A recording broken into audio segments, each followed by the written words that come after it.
kabajamtootaa fi jaalatamtoota maatii maatiituuf nageenya jaalalli araarri waaqayyoo kallattii qixa mana isin jirtanitti isiniif haa baay'atu jecha ani obboleettiin keessan nagaa fayyaa kootii ishinis nagaa irraa faaguun tokko qabaatan waaqayyo irraa abdiin qaba jecha akkam jirtu nagaa keessanii ammas irra deebi'uun ani nagaa kiyyaa anaa dhufu isiniin jennee jirra warri haaraa dhufaa jirtan laayik sheer koomentii gochuu hin dagatinaan isiniin jedha guyyaa har'aa kana anii fi obboleettiin biyya astuunii istiidiyoo maartii tokko keessatti kan nuti argamaa jiru jechuudha yeroo hunda jechuudha maartii hiyyootii fi meetii maqaan isaanii walitti mayalaa fi gaadhiifama sadan keessanii hedduu isinan jaaladhuu fi asitti yoon si waamam dhiifama garaan isiniin jechuun barbaada astu walumaan gara istiidiyoo maartii taa'imal tole kanatti aansuudhaanii wanti qabna jedha jira saqqabni jedhamu darrasitti tole maatii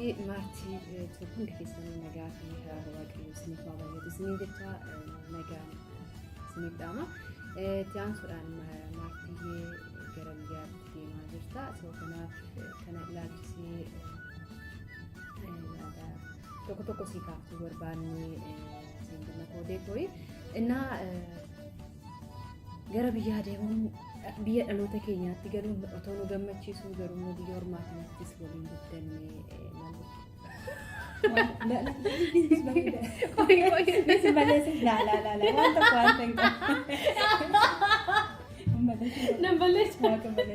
Endaa sudah dhageessanii jirtu wanti nuti qabannee jirru chaalenjiidha waan ta'eef chaalenjii nama jaallatu dhufaa jira ganaa kinoo chaalenjii taatee jirti maaliif biyya ormaa kana keessatti waliin guddanne jechaa jirti.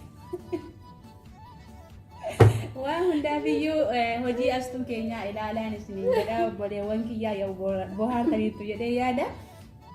Maaliif dhugumaa akkuma beekamu jechuudha hedduu bo'aa turte isin hin nageenya ture anitti mizennaani maartiin biyya galuuf jennaan hedduu tokko dhiphataa turte hedduu tokko bo'aa turte dhugaadha jechuudha yaannee galanni waaqayyoo faasa'uu qilleensa kanarratti mana ijaarrannee akka obbolaa tokko akka maatii tokkootti waan yaraas ta'ee badaa waan hunda daandii jireenyaa irrattis wal deebisaa wal gorfachaa ni jajjabeessaa waan turteef hedduu waan ishee jaallannuufi astuun bo'aa turteetti amma garuu naasuu sanarraan kan ka'e yoo biyya ormaa irratti waliin guddanne jechaa jirti. Waan hundaafiyyuu yoo hedduu namatti tolan isiniin jedha maatii tiyyaa yoo waaqayyo jechuudha nagaan gara biyya abbaa keettis yaa galchuu maatii nagaatti galii kana hunduma dura jechuudha namni gaafa manaa ba'uu kaayyoo karoora waa hedduu qaba waan ta'eef lafa kaayyoo keetii karoora keetii hundumaa eeggattee isa har'a eegee tiksee sadarkaa kanaan sidee gara maatii keetii imala sii qopheesse waaqayyoof galanni ta'u jecha akkasuma atillee jechuudha gara biyyaatti gaafa galtee nu dagattuu osoo hin taane onis obboleewwan kee waan taaneef dhaqxee maatii kan kee argattee haadha kan kee argattee biyaansi gaafa yaadota magaafa galtooti jechuudha heerumta jennan yaadachisaa jiru.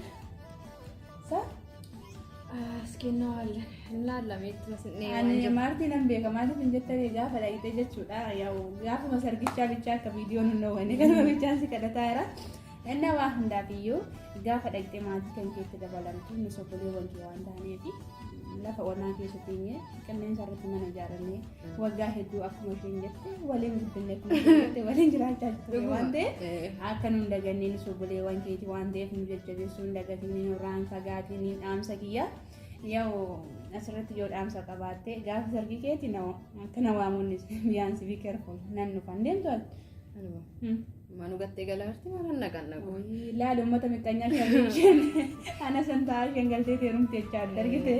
Anu safillee jecha keessatti yoo duratti waggaa dubbattu kan jette gootoo maartii yookiin meetii jetteetu hedduu baay'eetu jaaladha jette anu yoo meeqalaa maaliin ta'ee cumaan sitti haareetti dhiisee kunoo wanni dubbadhullee na jalaa badee. Anani sinjala dotonan jadi sinjichaa waamte so nan komatina warri kaanoo biyaansi jechuudha jarri isaan kun maartii meetii hiyyootti ispeelingin jara walitti dhiyaata waan ta'eef maqaan isaanii yeroo hundumaa waan ispeelingin walitti dhiyaatu qaxxaamte dhabbiin beekan no dhiyaatu walitti maaltu walitti fideen dhiyaatu no kottu maartii hiyyooti meetii even meetiin Martin oo So, miganaa listen, inna tokkitti akka. No. Hayya siin gattaama rakkoon. Hiyoota ejjukkoon. Dhaggeeffadhu ishee achi taane maaltu dhufa? Hiyoota. Tii taane? Tiitu dhufa yoo taane ati illee gattaamta. No. Echitti ani tiitu dhufa? He what? Eshi ela HILM. Maallaqa qofuun inna so spelling lama duwwaadha garaagarummaan isaa jirri walitti dhiyaatu maal taatan ijoo akkamiin nadabammaa nadabamta maaliifuu jette Martii meetii andi nasso tokko hiyot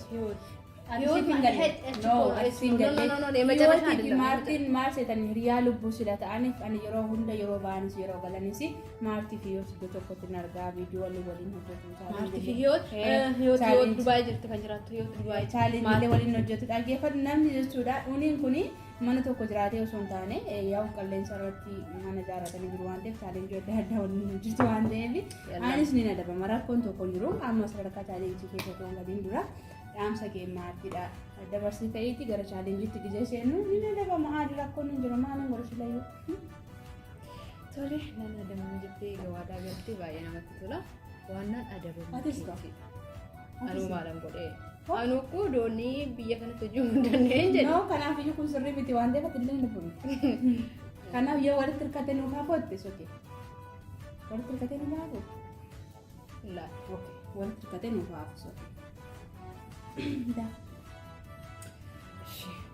Martii yeni kun waaqayyo nagaasa jedhamu biyya keessatti waan biraasiin hin jennu maaliif biyyatti dhalannee deemnee macarashaan keenya biyyuma sanitti deebinaa otoo akkuma fedhillee irraa fagaanne laattii kaachaa reefi lafumaa jedha oromoon ammaa kunutti fakkaate mammaaksa kana baay'ee waan hin beekneef maaliif nuti illee deemnee jireenya keenyaa biyyatti dabarree echayyuu geenye garummoo galiisni keenya yookaan fi qubannaan keenya Itoophiyaadha biyyuma keenya jechuudha.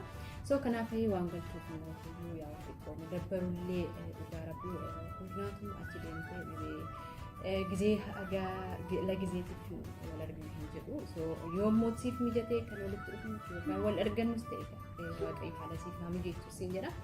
Innaa kanaaf adeemsa imala kee keessatti immoo waaqayyo si wajjin ta'uu waaqayyo warra kee haadha kee abbaa kee warra nagaa si hagalchu koodee kooyi haadha kee abbaa kee nagaa si agarsiisu akkasumas obboleewwan kee siin jedha.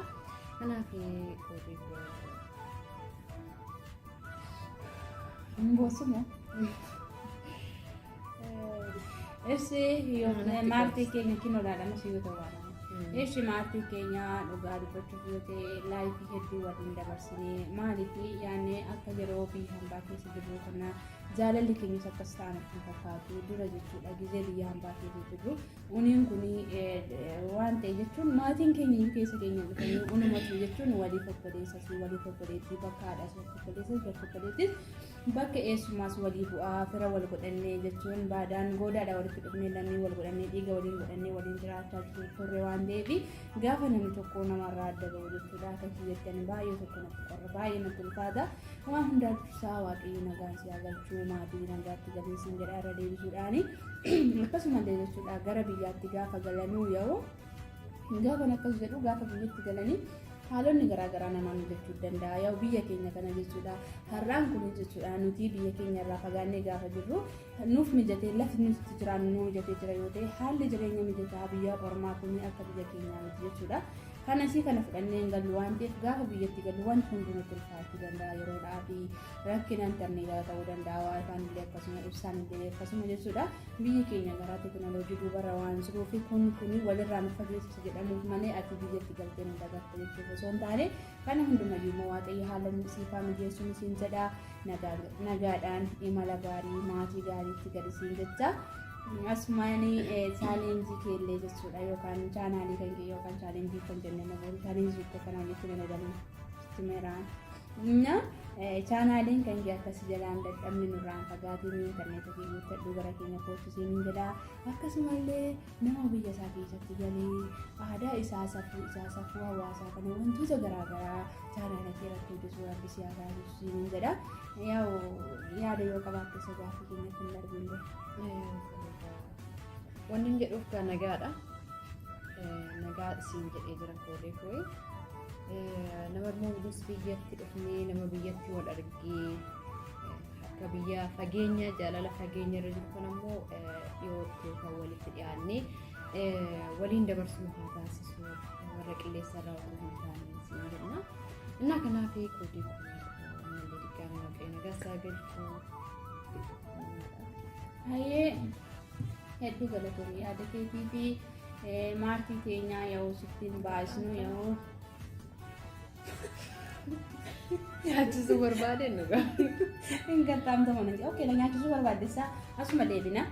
Kan jirru istiidiyoo maartii keessadha. Yoo jechi maartii jettu kun ispeelingii ni eegamti. Daf. Arat yaazu. Argatteetti moo hin arganne daf.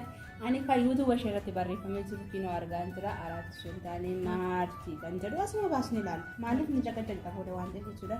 Maartii kan jedhu maartii ispeelingii shan qaba. Irratti ilama.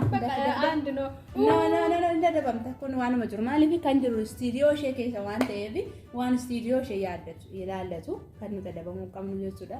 Bes booda laayitee biyuun ishee meeqaa laayikiin ishee meeqattee kanan gaafatni doolaara meeqa qabdattee kanan gaafatni sababiin isaa keessa galeen beeku waan ta'eef kanan beeku raafilii istiidiyoo ishee irra keessatti waan mul'atu kana yoo na gaafattee deebisuudhaaf qophiidhaani.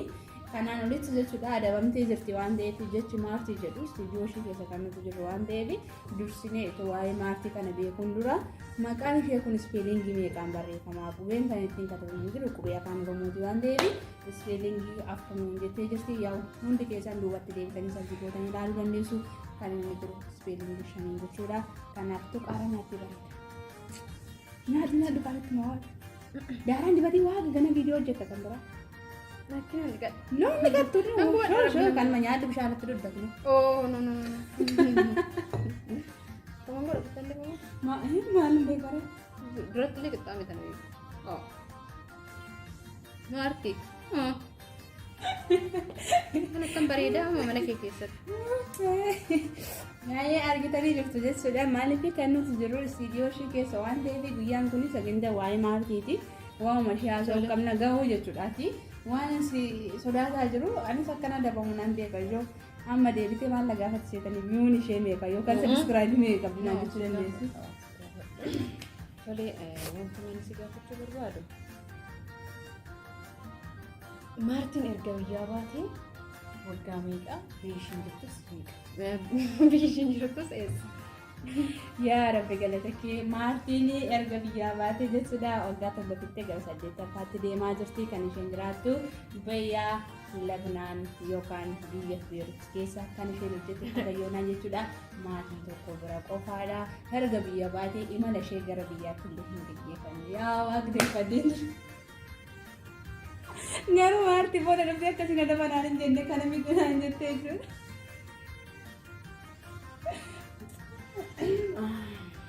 Ana si gaafatamu wantoota walamne jira. Yaa tokko. Betul mesti ada benar. Eshi. Mana ada benar? Wal Martin alat tu dia esat. Dalam dia. Mali tu nanti aku ramon si gaafatu. Gaafat juga. Ini malah kita. La jora kita ini. Oke sudah dah aku dibaca wanti so saya akan makan gitu. Wan. Coba ambil. No. Arsi deh ini wah. Arsi esa. Coba ganda arsi deh bukan. No arsi. Arsi deh. Ada ama. No. Ada. Nah dia bisi tinggal di bawah. Syirka. Nanti dia. Syirka kisah sudah latih guda. Syirki mana? Ini syirka cuni kau mana tidak ada. Kalau itu dia. Hai ijo hedduu galatoomaa ulfaadhaa isiniin jecha waan hordoftaniif waan baqastaniif hedduu galatoomaa ulfaadhaa dogoggora yoo qabaanne sanduuqa koomentii keessatti nu barreessuun yaada jajjabina asumaan kootta maatii nuuf ta'a jecha waan nu dhaggeeffataniif hedduu galatoomaa hedduu isin jaalannaa maartii keenya dhugaa dubbachuuf yoo ta'e hedduu tokko garaan nu badee jira waaqii kinoo jechuudha. Yaa jechuun nama baruun baay'ee ulfaata namarraa dabaluun salphaa miti isiniin jedha nagaan nuuf galii waan hundaafuu yoo nurraa fagaatte yaadaan nu bira jirta jedhee yaada akka haalli isin jettus waaqayyoorraa abdiin qaba baay baay. Tole maartiyyee koo karaa gaarii siin jenne waaqayyo nagaa walitti nu haa deebisu.